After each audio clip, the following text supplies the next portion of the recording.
The Atari Home Pong system, a home console version of the legendary Pong arcade that was released by Atari in 1976 and was hugely popular because of its super exciting and unpredictable gameplay.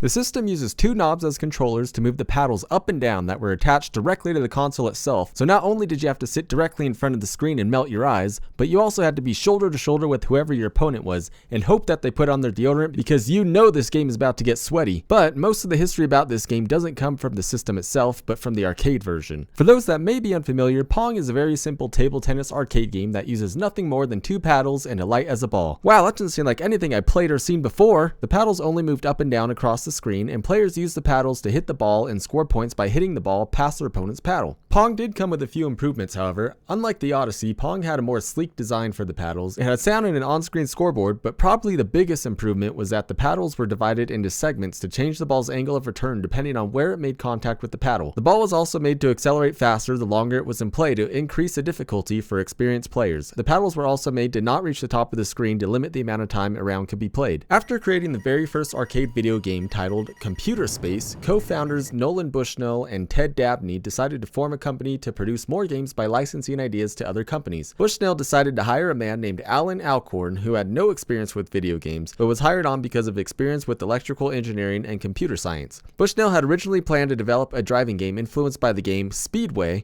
that was released in 1969. However, Bushnell thought it might be too complicated for Alcorn's first game because of his lack of experience with video games. So, the Pong arcade system was a project given to Alcorn as a training exercise. Bushnell and Dabney were surprised by the quality of Alcorn's work and decided to manufacture the game. They felt it could be a profitable product and decided to test its marketability by installing the Pong prototype at a local bar. After a couple weeks, the prototype began experiencing technical issues, which after inspecting, Alcorn discovered that the problem was that the coin mechanism was overflowing with quarters. In 1974, an Atari engineer named Harold Lee suggested making a home Pong console that would connect to a television. Brilliant! The system began development under the codename Darlene, named after an employee at Atari. Because the game was so closely similar to the Magnavox Odyssey's table tennis, who knew? In April 1974, Magnavox sued Atari. Magnavox argued that Atari had infringed on patents relating to the concept of electric ping pong based on detailed records Ralph Baer kept of the Odyssey's design process dating back to 1966. They even had a signed guest book showing that Bushnell had played the Odyssey's table tennis game prior to releasing Pong. In response to claims that he saw the Odyssey, Bushnell later stated that, "The fact is that I absolutely did see the Odyssey game and I didn't think it was very clever." Wow, what a defense he had there. Good luck beating that in court. But due to court fees and how much it would cost even if he did win the case, Bushnell decided to settle with Magnavox out of court in June 1976. When the home Pong console began development, at first Bushnell had difficulty finding financial backing because it was being viewed as a variant of pinball, which at the time the general public associated with the Mafia. That's a win in my book. That would actually make a pretty cool selling point. You too could be as powerful as the Mafia right in your own home. Eventually Atari obtained a line of credit from the heroes down at Wells Fargo who came racing in on their horse-drawn carriage with bricks of gold in hand. Atari was able to use that money to expand its facilities to a assembly line.